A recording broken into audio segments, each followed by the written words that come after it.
I do believe that humanity has reached a crossroad, and I hate to exaggerate that. I don't want it to sound sensational, but I think it's true.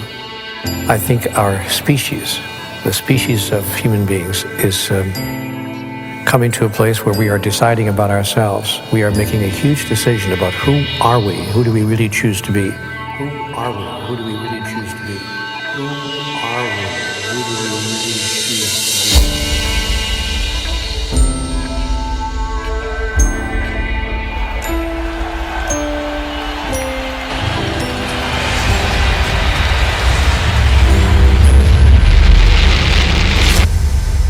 We imagine that the issue is a political issue.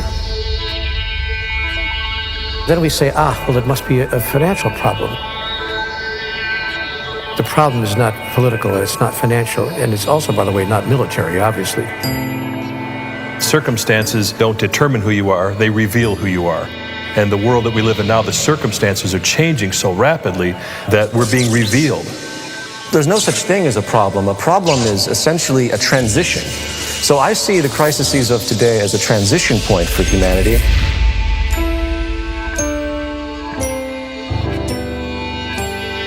Look down on the human drama and discern through your critical faculties what's going on without judging it.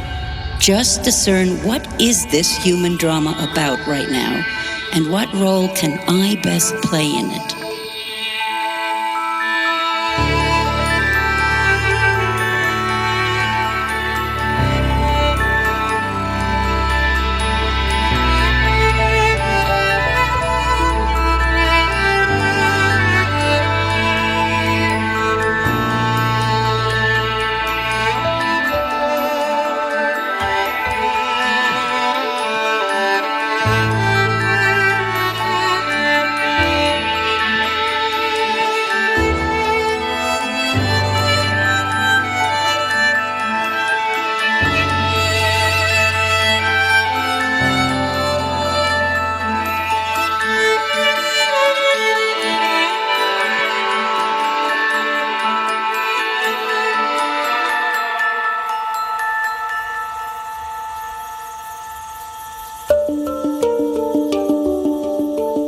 The latest Global Risks Report published by the World Economic Forum presents an astonishing risks interconnection map. It clearly reveals how all global risks are interrelated and interwoven, so that economic, environmental, geopolitical, social, and technological risks are hugely interdependent. A crisis in one area will quickly lead to a crisis in other areas. The interconnection and complexity in this map, compared to our surprise at the impact and speed of the recent financial crises, illustrates the discord that exists between all systems we've built and shows just how disconnected we've become. Our attempts at managing these systems are fragmented and simplistic, and not up to the challenges that we face today. The way we use natural resources is based on our economic system, which is closely related to our social values, which directly affect our psychological and emotional systems and all our actions. What we see in the world is a reflection of who we are. You cannot separate what's happening in the world and what's happening within people. So we're not just in crisis in politics or in economics. Human beings are now in crisis with themselves. When I studied biocybernetics, it was a wonder to see that the more we delve into nature, the animal kingdom, plant life, ecosystems, we see that everything is interconnected through reciprocal actions, some of which we understand, some of which we still don't. But now, human society is also becoming so integrated that it's like a single closed system that encompasses the entire globe. The crisis we're facing now is actually very unique. We are all closed together in the same system, and we can no longer do whatever we want in it. World leaders, presidents have lost the ability to manage the people.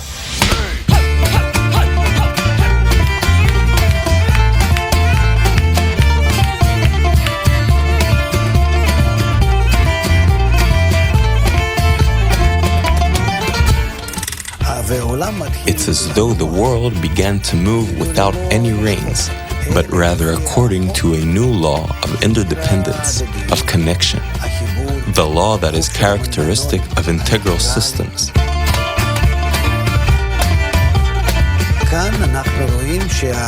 And here we see that world leaders, first of all, they can't even make decisions, whether it's G8 or G20.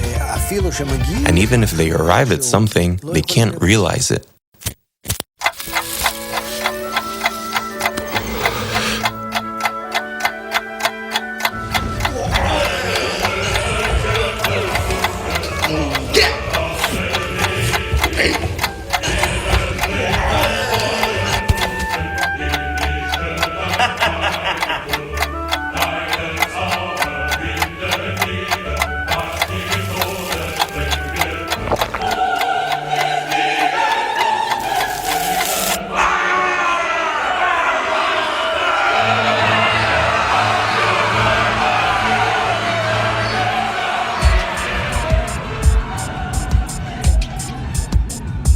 In science, we started as Newtonian physicists, and we started pretending like we are machines. That was the worldview for some time. That changed with biologists coming along. Biology gives a different view of the human being altogether. Biology says that, well, we are machines, but we are machines with competition, with survival in mind. And we fight for our survival, we compete. So our higher values are important only if they are important for survival. Outside of survival, there is no other impetus to the human being. And because of this idea, we have become, as you know, extremely competitive in our society. If somebody else has something, I must get it. If somebody else doesn't have it yet, I must get it before he or she gets it. And this idea is causing havoc in our society. Much of our progress in human civilization has been driven by egoistic competition. People try to outdo each other, and that creates better science, better technology, etc. However, now we're at a point where this ego drive has become so extreme that it will stop at nothing in order to be more or have more than others. And so companies are destroying the ecosystem, bankers are creating economic crisis, people are building themselves on the ruin of others.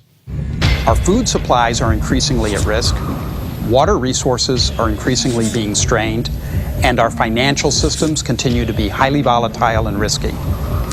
At the same time, we're also discovering how all our systems are connected and interdependent. Clearly, business as usual is a dead end.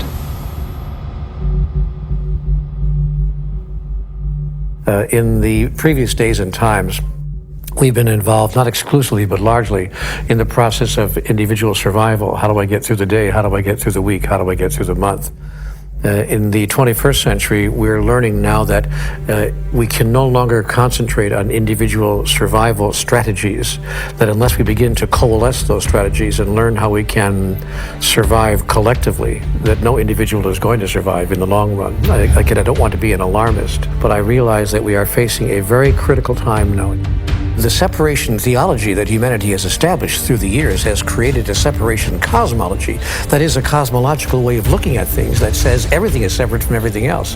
And a separation cosmology has produced a separation sociology, that is a way of socializing with each other that says I'm over here and you're over there and our interests will not meet unless they do. If they do, we'll try to cooperate, but if our interests do not meet, if we have separate interests, I may just have to harm you.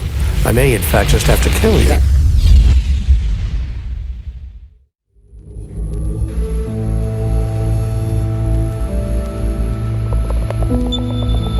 There's an old story, the grandfather who's speaking to his grandson in the lodge, and the grandson comes in and says, I had a dream last night. In the dream, there were two wolves inside fighting, and one was a black wolf and one was a white wolf. And the black wolf scared me, grandfather, and the white wolf made me feel hopeful. Which one will survive? And the grandfather said, the one you feed the most. And so to me, that is the nature of humanity, the nature of humans, is we have both. Which one we're going to feed the most is the one we're going to see in the world.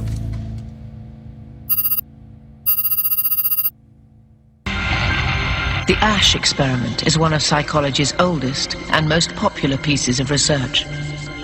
A volunteer is told that he's taking part in a visual perception test. What he doesn't know is that the other participants are actors, and he's the only person taking part in the real test, which is actually about group conformity. Please begin. The experiment you will be taking part in today involves the perception of line length. Your task will be simply to look at the line here on the left and indicate which of the 3 lines on the right is equal to it in length. So, for example, if you... The actors have been told to match the wrong lines. The volunteer will be monitored to see if he gives the correct answer or if he goes along with the opinion of the group and gives the wrong answer. In the first test, the correct answer is 2. 1. 1. 1.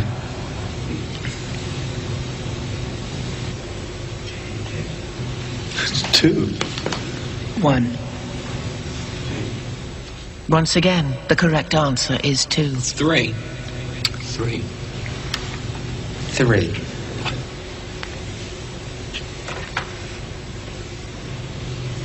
3.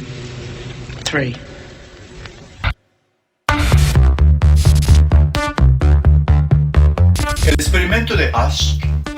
The Ash conformity experiment has been repeated many times. It's been suggested that, first, the distortion happens at the level of action. The subject believes the others are wrong, yet goes along with them anyway. Then it happens at the level of judgment. The subject begins to think, maybe they're seeing something I'm not seeing. And then it happens at the level of perception, which means that the subject's actual perception of what's right or wrong is distorted by the majority. Now, when you link these conclusions to what's happening in the world today, you have to ask, in what way have we been using the influence of society? Which is probably the most powerful force in human psychology.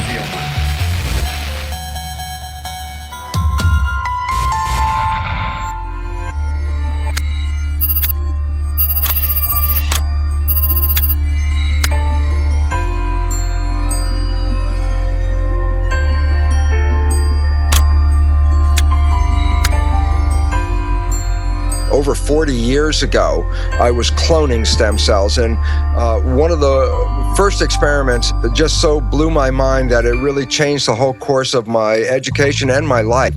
I put one stem cell in a culture dish all by itself, and that stem cell divides every 10 to 12 hours. After about a week to 10 days, I have thousands of cells in the petri dish, but what's most important is all these cells are genetically identical to each other. And then what I did, and this is the experiment, I separated a culture of genetically identical cells into 3 different petri dishes, and I changed the environment. But the culture medium to cells is like the world that we live in. It's got the air, the water, the food, all the things in it. So I had 3 different environments, yet genetically identical cells in each dish, and the results revealed that in environment A, the cells form muscle, in environment B, the cells form bone, and in environment C, the cells form fat cells. What was so profoundly important about this is if you ask the question, what is responsible for controlling the fate of the cells, what the experiment clearly revealed was that all the cells were genetically identical. The only thing that was different from one dish to the other dish was the environment. So while at the time I was teaching medical students the conventional story out of the textbook, the concept of genetic determinism, that genes control our fate and our lives, my experiments revealed a completely different story, and that was, it was the environment that was primarily responsible in shaping the behavior and genetics.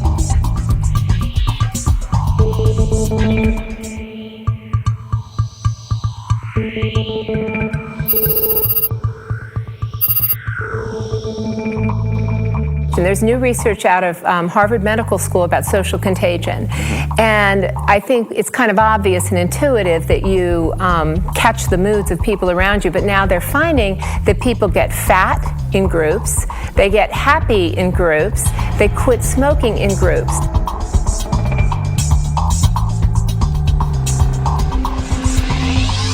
Nicholas Christakis and I have been very fortunate to find a resource in the Framingham Heart Study that we never imagined we could find. They were asking people for 32 years, who are your family members? Where do you work? Where do you live?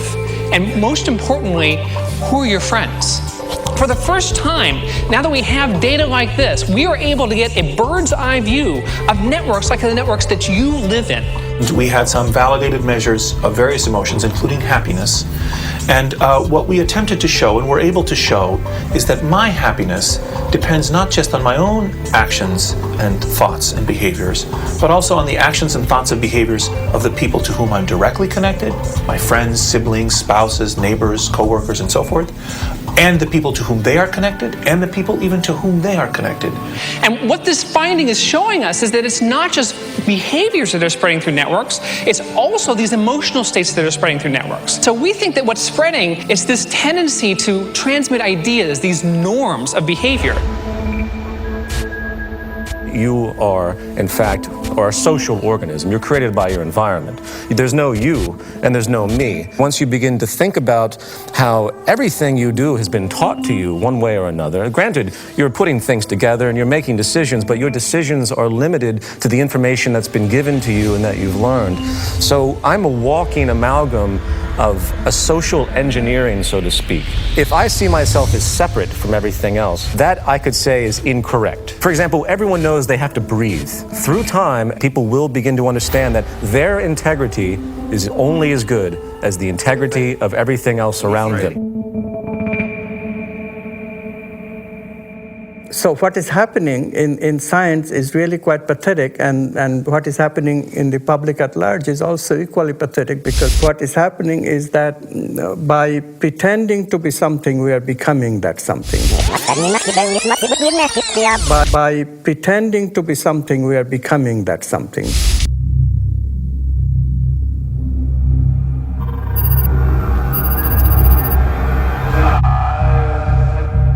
I began to feel that I was losing my identity, that the person that I call Clay, the person who put me in this place, the person who volunteered to go into this prison, because it was a prison to me, it still is a prison to me. I don't look on it as an experiment or a simulation. It was just a prison that was run by psychologists instead of run by the state. In 1971, today's well-known psychologist, Philip Zimbardo, decided to examine what would happen if you take perfectly normal and healthy young students and create a prison-like environment within Stanford University and tell them, for the next 2 weeks, some of you will act as prisoners, and some of you will act as guards. One day into the experiment, a riot broke out. The guards began humiliating the prisoners. They used physical punishments. Some became extremely sadistic. The prisoners began to have emotional breakdowns. Some had to be removed from the study early, and after only 6 days, the experiment had to be completely shut down.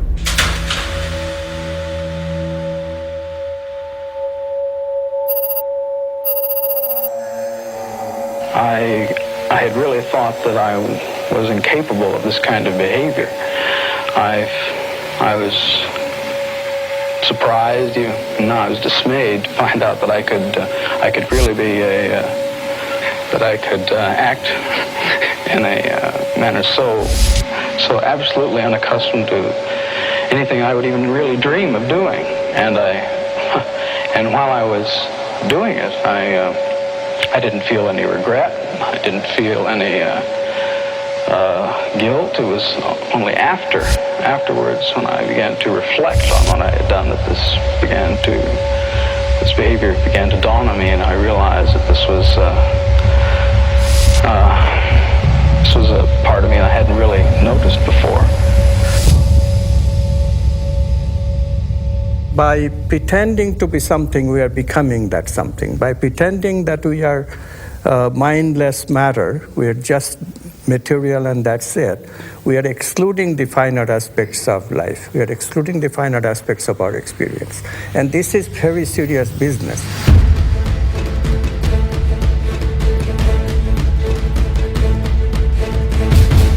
If you take Darwinian theory, which says that we're in a competition and we have to compare each other as to where we fit, and you mix that with a Newtonian vision from physics that the primacy of the universe is found in the physical structure. And then you put those two together and you say, well, how do you know where you fit in the Darwinian world? And the answer is, how much material do you own? And so, evolution of humanity since Newtonian times was to extract the material from the planet so that we could have possessions. And that the possessions then were a reflection of where we stand in the hierarchy.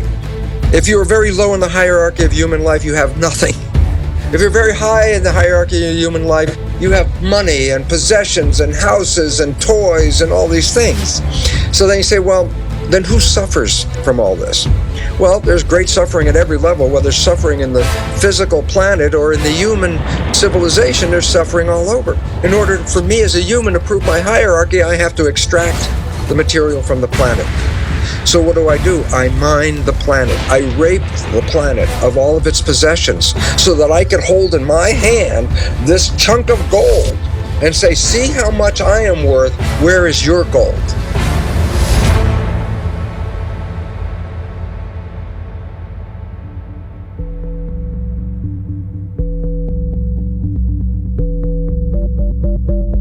Theory of evolution is not based on community, but based on the individual. Newtonian physics said it's only the visible things that are relevant.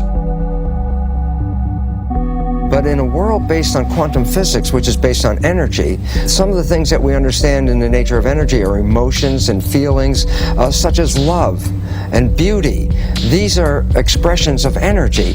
And in a world of quantum physics, we surely emphasize more the nature of love and feelings and energy and beauty and harmony over the money and the material expressions that we look at today. And why is this important? Because then you look at the world and you say, do you want a pound of gold, or do you want to be totally in love in your life?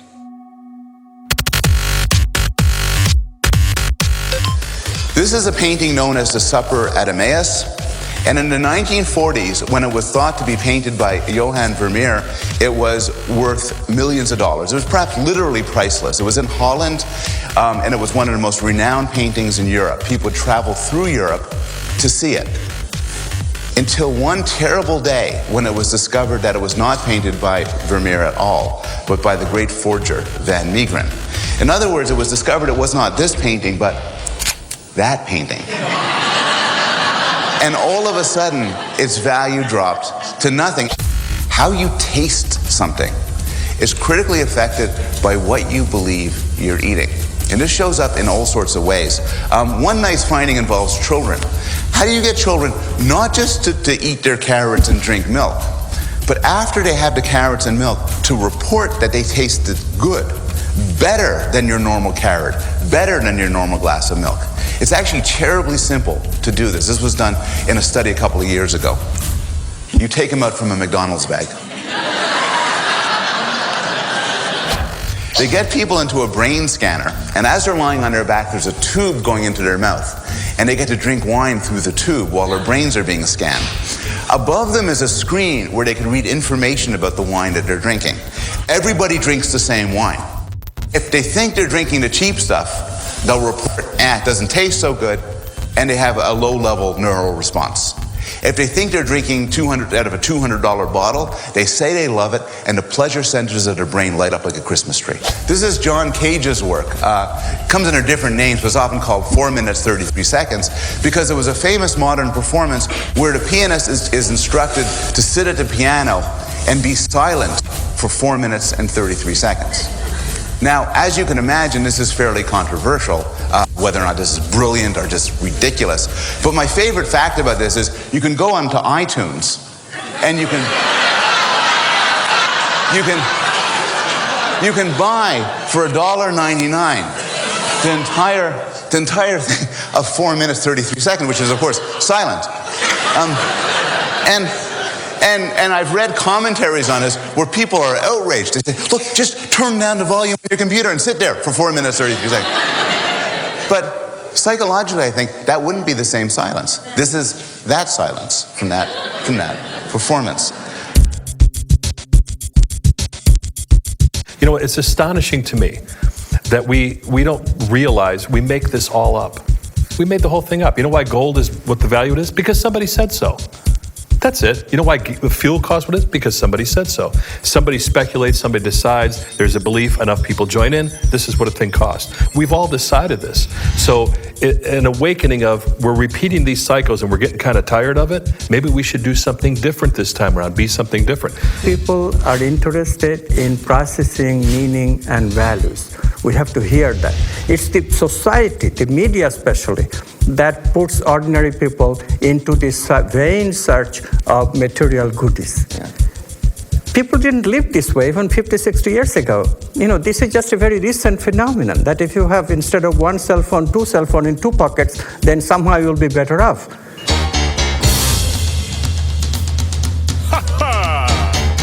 Right. I'm the king of excess. I'm the sultan of sales. I'm the boss of bargains. My credit cards, they never fail. I got a 700 something on my beacon score, which means I don't own a thing and I can buy even more. I'm a buffet eating, tablet reading, lovable guy. I get the best of the best that my money can't buy. It's a wonderful life. It's a wonderful life with my red-headed wife. It's a wonderful life. The average U.S. person now consumes twice as much as they did 50 years ago. Ask your grandma. In her day, stewardship and resourcefulness and thrift were valued. So how did this happen? Shortly after World War II, these guys were figuring out how to ramp up the economy. Retailing analyst Victor Lebeau articulated the solution that's become the norm for the whole system. He said, our enormously productive economy demands that we make consumption our way of life, that we convert the buying and use of goods into rituals, that we seek our spiritual satisfaction, our ego satisfaction in consumption. We need things consumed, burned up, replaced, and discarded at an ever-accelerating rate. Advertisements and media in general plays a big role in this. Each of us in the U.S. is targeted with over 3,000 advertisements a day. We see more advertisements in 1 year than people 50 years ago saw in a lifetime. And if you think about it, what's the point of an ad except to make us unhappy with what we have? So 3,000 times a day, we're told our hair is wrong, our skin is wrong, our clothes are wrong, our furniture is wrong, our car is wrong. We are wrong, but it can all be made right if we just go shopping.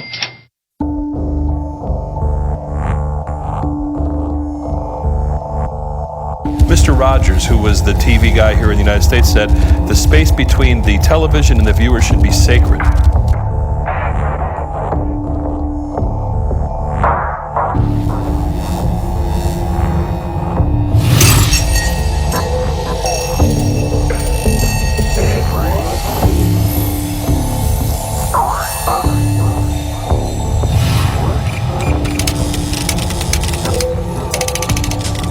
It comes down to money. If they can sell it, if it helps humanity, I don't believe that the make or break point for anything that's done in the media, for the most part, 99%, is about the influence on the consumer. It's about, can we sell it?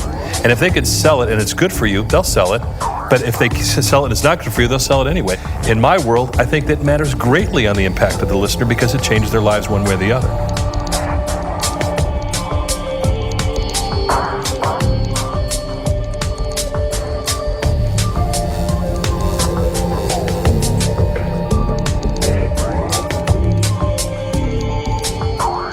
Part of the problem is people are too focused on their own little world, their own little lives, what it is they want to accomplish, when in fact there's really nothing you can accomplish that feels quite as happy as doing it with other people.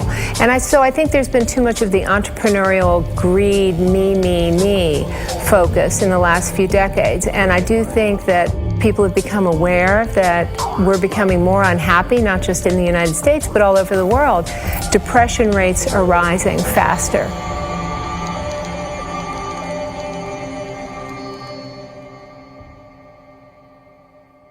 I don't know that people are always aware of it until you ask powerful questions.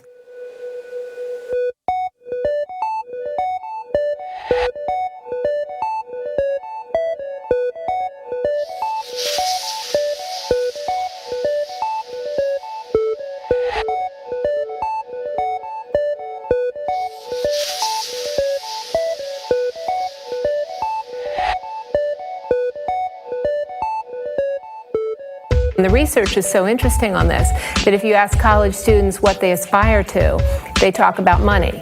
But if you ask them what the best thing was that happened to them in the last month, they mention experiences with other people.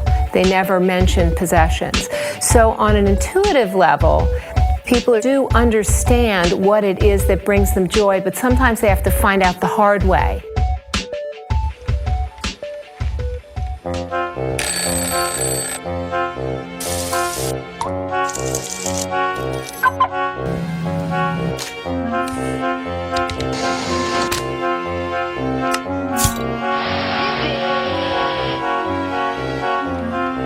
So we're in this ridiculous situation where we go to work, maybe 2 jobs even, and we come home and we're exhausted, so we plop down on our new couch and watch TV, and the commercials tell us you suck, so you gotta go to the mall to buy something to feel better, and then you gotta go to work more to pay for the stuff you just bought, so you come home and you're more tired, so you sit down and you watch more TV, and it tells you to go to the mall again, and we're on this crazy work, watch, spend treadmill, and we could just stop.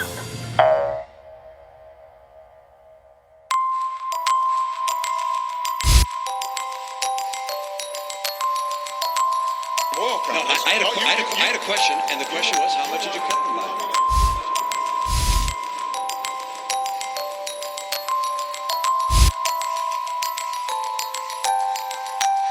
We have actually produced more oil. No. How much did you cut licenses and permits on federal land?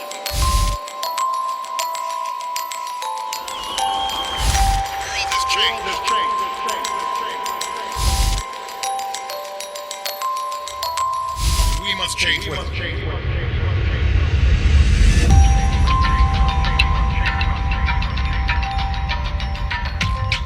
I have written an open letter to President Obama, reviving that slogan. You know, during the Clinton presidential campaign, they had a slogan called, "It's the economy, stupid."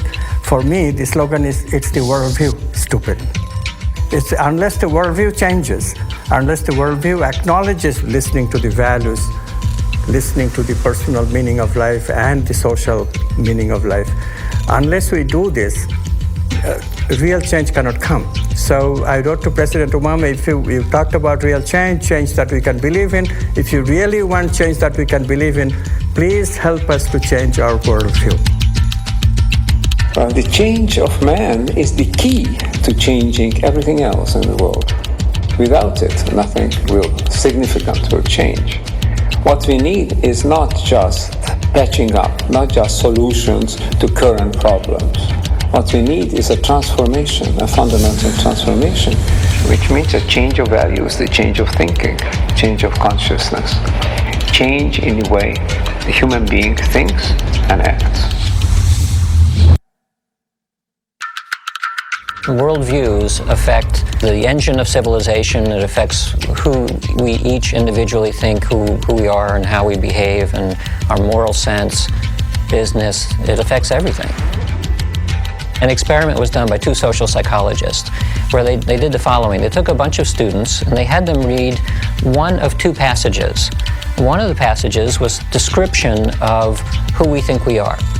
And the key phrase in this paragraph was, "You're nothing but a pack of neurons," that were basically all material substances, in which case everything you think you are, all of your thoughts and emotions and all of your interior life is nothing but a pack of neurons. And then they gave the students the opportunity to do a couple of experiments where they could cheat if they wanted to. And what they found was that the students who read the passage, "You're nothing but a pack of neurons," cheated significantly more. If your worldview says that there is no inherent meaning in anything, and ultimately the universe is a pointless object, and when you die, you're dead and there's nothing else going on, then it changes your sense of, how do I need to live right now? Well, I should get everything I should get right now. I should cheat if I have to. Whereas if we had a different model, which said maybe you're part of some gigantic living system with some kind of inherent meaning and all the rest. It could have consequences not only for yourself, but for your loved ones and everyone else. All the problems that we're facing right now, they're not problems. They're actually questions. Who are we? Who do we really choose to be? How do we choose to relate to life itself? How do we choose to relate to all the different elements of life, the environment, the planet itself, obviously the people? Why are we here, and where are we going from here? What is the meaning of my life? We're in a transition stage where the old answers are no longer sustainable, and that's why we're facing the crises we face. So there's a population in a state of flux saying the old stuff doesn't work, and we're ready for new answers that will create a newer, more sustainable civilization.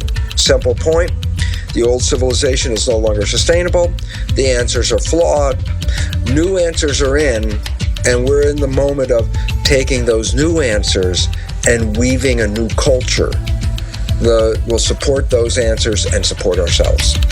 At this critical point in time, we have to redefine what it means to be human. We have to choose a new identity, literally choose a new identity, and recreate ourselves anew as a humanity. Recreate ourselves as a brand new kind of living organism, a brand new kind of species, and recreate the organism as a cluster, as a group, rather than as a scattering of single individuals. We have to change our thinking about who we are in relationship to each other.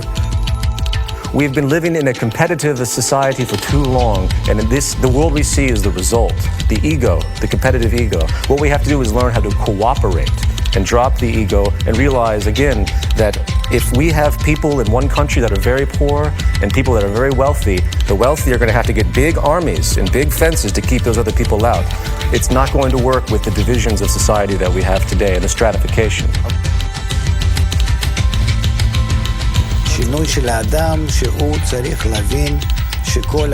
Man has to go through a change to realize that his life should be lived for the unity of mankind, and that we're all like one man and one heart, and we're sharing that desire, sharing that thought. We're on mutual connection, making mutual concessions in reciprocity, like cells of a living body.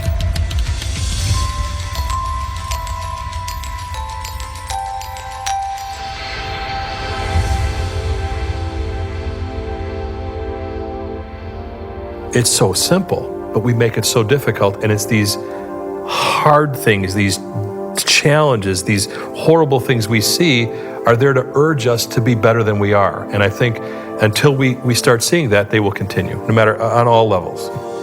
We look at our economic crisis, we look at our ecological crisis, we look at our spiritual crisis, and we say, I'm not happy, society's not happy, what's wrong with us? So that is the trigger. We have to have problems to have solutions. Problems create creativity.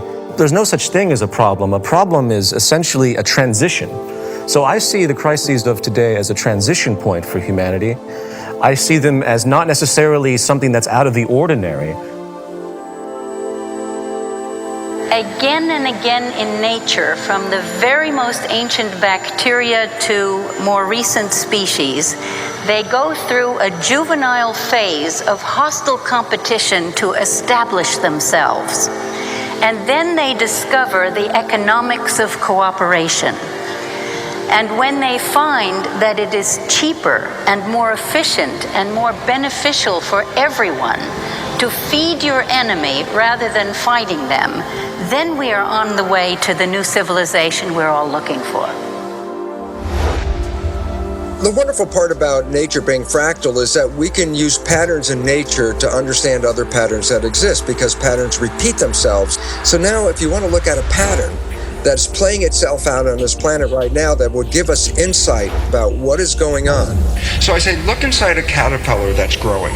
And a caterpillar represents, let's say, 7 billion cells living under the same skin. Each cell is a citizen. And guess what? They're like people like us. They're working every day. Cells in the digestive system are taking the food and breaking it down and making products out of it. Some cells are the motility cells. Those are the cells that move the caterpillar around. The structures of like our highways with trucks and vehicles carrying materials all over the place, something like that.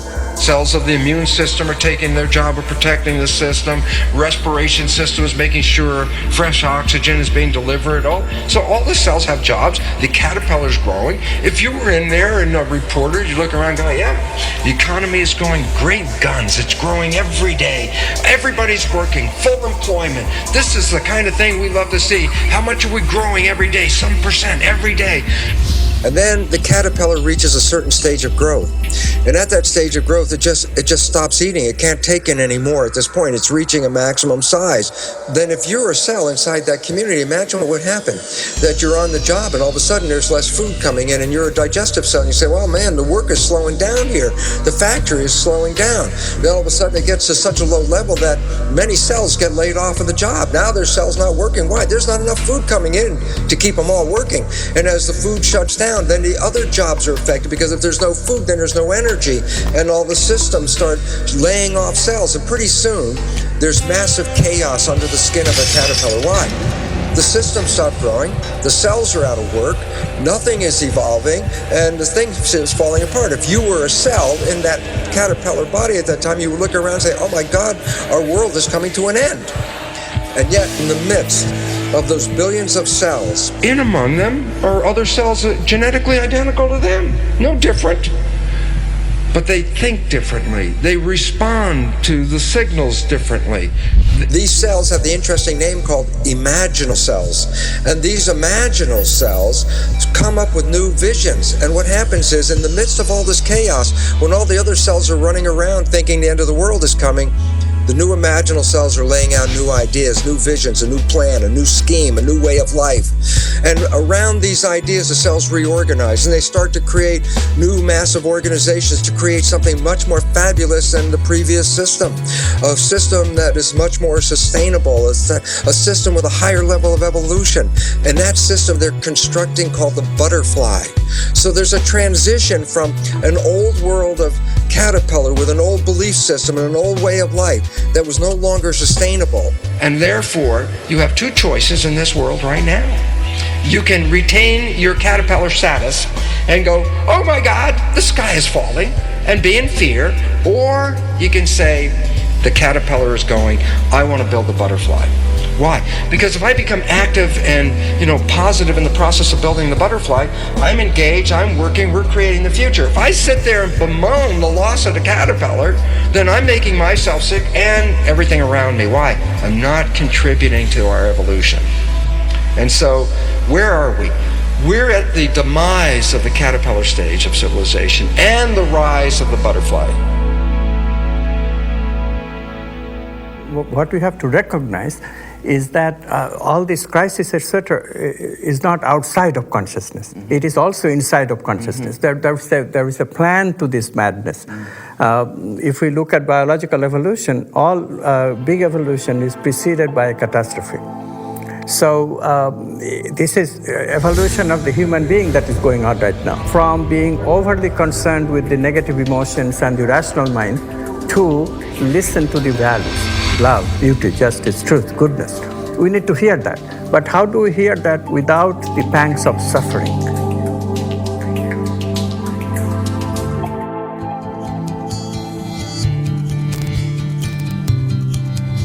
I believe the issue is how can we cause the largest number of people to understand that we are in fact all one, to understand our unity. The environment has to be changed so that we are supported in a way where we respect each other, while our value systems have to understand that we cannot survive any longer through our logical reasoning with the competitive mentality that's been perpetuated for so many generations. If the environment continues to reinforce this selfishness, it's going to be that much more difficult to climb out of it. So if we create an environment that helps us to have the courage to give, and it rewards and reinforces giving, then I think we'll move much more quickly into that type of bestowal mentality.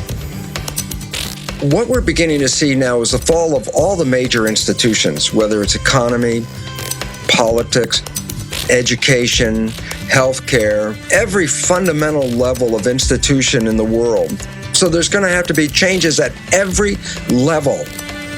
And it starts with education and awareness. Why? Because the knowledge we bought into of who we are and why we're here turns out to be archaic beliefs that are not supporting our survival.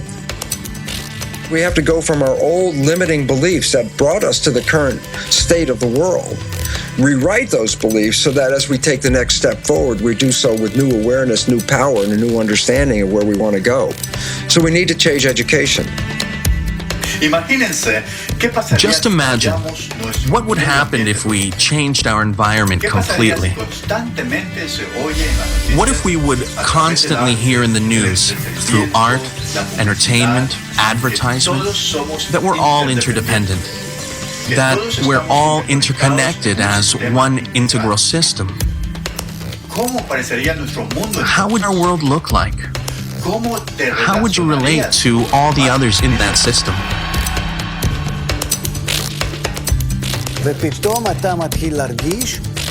You would suddenly begin to feel that you relate to others as somewhat close to you. You will be less concerned about how do I exploit the other, how do I manipulate others, take advantage of them. You'd begin to see that the other person is somehow close to you. You'll have some affinity towards the others, like they belong to you. You'll start considering them just like you think about your children or your family. You take them into consideration when you think about doing something in life. You think, how will it affect them?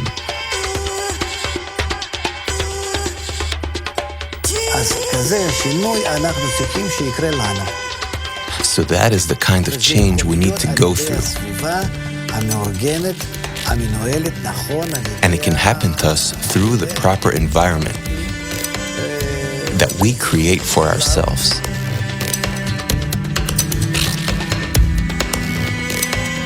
Well, we have these negative emotional brain circuits of competitiveness and greed and jealousy and anger and what have you, but we can also create a reality in which we make positive emotions for ourselves and in our relationships, and we can create positive emotional brain circuits that we have created by voluntary acts of loving, deliberately, by practicing. That will then mollify the negative emotional brain circuit so we can overcome our base desires. We began to think of emotions as having a kind of collective identity, as if they're emotional stampedes in human populations, a kind of a quiet riot that is just below the surface at all times. Because when we mapped this network, we were able to find clusters of happy and unhappy people in the network, and we were able as well to show that happy people are able to influence others to become happy, and that happiness can spread from person to person to person to person.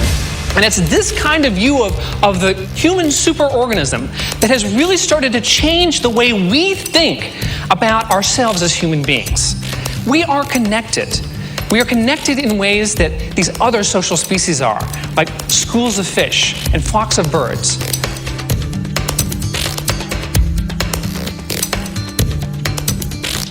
Animals have this.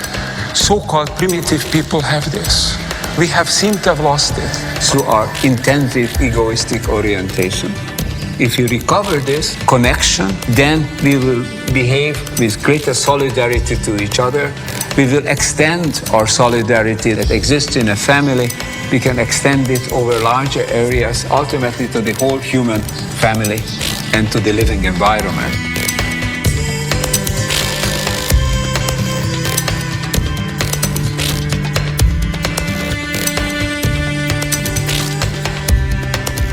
We can encourage people in all walks of life, in all kinds of organizations, to come to the notion of true global family and implementing the kind of world we really all dream of. What has increasingly been found is that the happiest people have vibrant social networks. They work hard at cultivating the relationships with other people. So it's the togetherness, the bringing people together that brings people the most joy.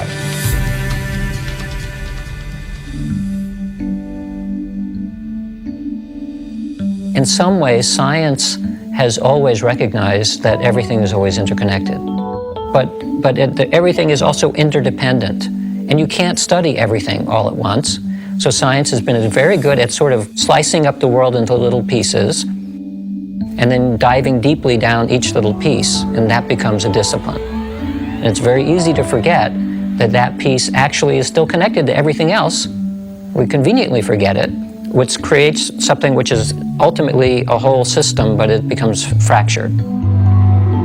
It may be that some small percentage of scientists are naturally drawn to this idea of how does the thing that I'm studying fit in a larger context? And so for scientists who think about that, they eventually get to the idea of, if they push it far enough, that the universe is really just one big thing. We ask the question, why are we here as human beings? The answer is then left to something as simple and disastrously bad as, there's no reason for us to be here. We're just accidents of genetics, and therefore we could do anything we want because we weren't intended to be here in the first place. So we have a pretty big disregard to our relationship and the world around us and the nature that we live in, because we believe that organisms just got here by accident. When you look at the planet Earth, you find that we live in a very narrow zone that supports life.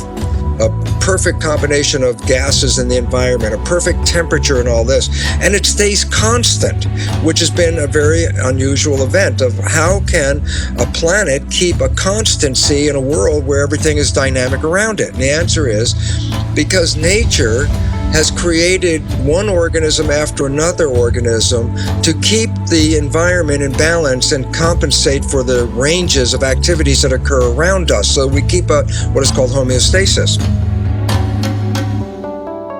Very simple example is this. When the world was primarily plants, the environment, which had carbon dioxide and some oxygen in it when they first started, later became depleted of carbon dioxide, and oxygen increased because the plants were using the carbon dioxide continuously and releasing the oxygen continuously, and the balance shifted. And there was so much oxygen on this planet that the planet was flammable. So at times, lightning strikes would hit and burn up all the oxygen and burn up the planet. Life was not sustainable. So nature created a balance, and the balance was called animals. Animals breathe in oxygen and release carbon dioxide, which is the complete reverse of what the plants were doing. So why is this relevant? Because when you put animals and plants in the same environment, as the plants take in carbon dioxide and release oxygen, the animals take in oxygen and release carbon dioxide. This creates a cycle and a balance and harmony. So animal introduction was not just a random event. It was required to keep balance in. Now look at life as a seesaw that goes up and down. And I go like this. As I put one organism on one side, it throws the balance off and tilts the seesaw this way. So nature puts another organism on this side to bring the balance back. So I said, where are humans in this seesaw? And why is that important? Because humans have so much power that if we're not clear of what we're doing, we can take the seesaw and put a little weight on one side and shift the entire balance of nature. And then we have to learn to come back and shift the balance back again. Well, without our awareness of how we fit into nature, we lost sight of the fact that every other organism has been involved in keeping the environment more stable. We weren't to manipulate the environment.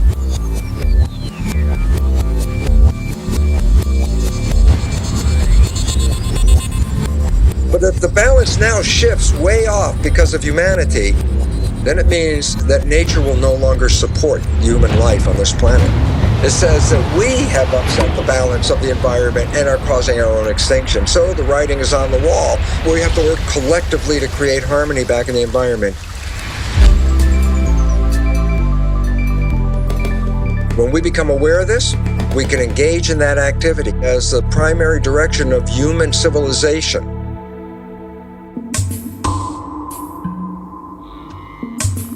can we as a global tribe get our act together fast enough to be able to change our behavior, our collective behavior fast enough? There is a great potential, because it's not that if everybody has to change at the same time. What we talk about is a critical mass. You don't know how many people have to change for it to spread, but the fact is that when people begin to think differently, begin to act differently, that has an effect on others, it spreads. Scientists at RPI have found that when just 10% of the population are deeply committed to an idea, their idea will always be adopted by the majority of the society. Now, what's interesting is their mathematical model shows that it's like a spontaneous leap. That is, below 10%, there is no visible progress. However, above 10%, the idea spreads like wildfire. I don't think it's going to occur first on the whole among the leadership, neither political nor business leadership. I think there are always exceptions, and there are very enlightened political leaders, the enlightened business people.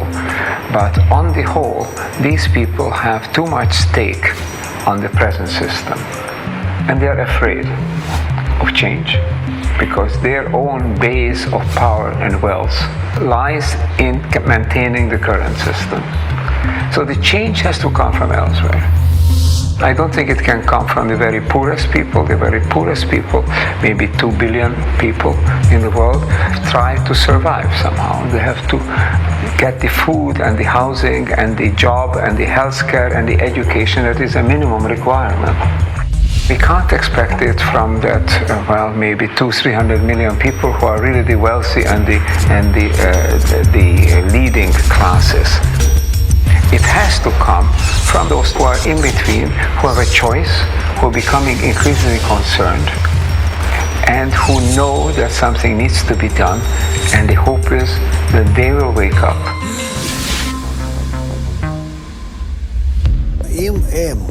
If there are people who are aware that the world must become integrated, then the question is, can they come together? Can they make the initial step towards this? I think the problem with global crises is that from each individual's point of view, it becomes difficult to know what do I do about it. When I say my ego and transform my ego, it's an illusion. How can I transform my ego when I'm dependent on so many other egos?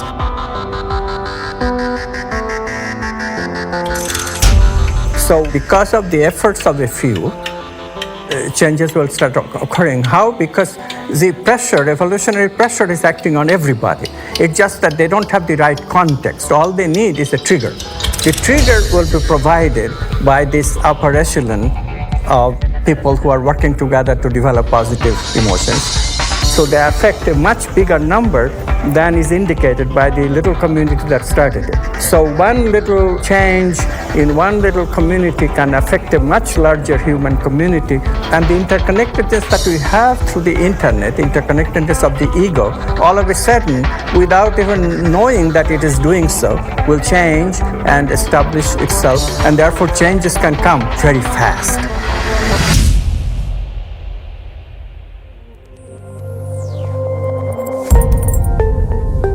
The basic idea is that there's this vast fabric of humanity stretching endlessly into the distance. I'm connected to you and you to others on out endlessly.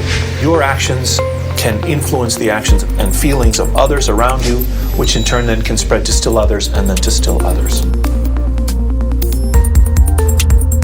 If you tell someone they don't influence anybody, they're not going to do anything. But if you tell them they influence 1,000 people, they'll change their lives. And that's why I think it's so critical for us to understand, first and foremost, how and why we are connected. Thinking people, they can see opportunities in this. So we have to do this collectively. We have to do this collectively through dialogues, first between two people, through relationships between two people, and then generalizing it to a whole family, to the entire community, to bigger communities, to the country, to the entire world. Change the society to recognize that we cannot do this by ourselves. We cannot do this alone.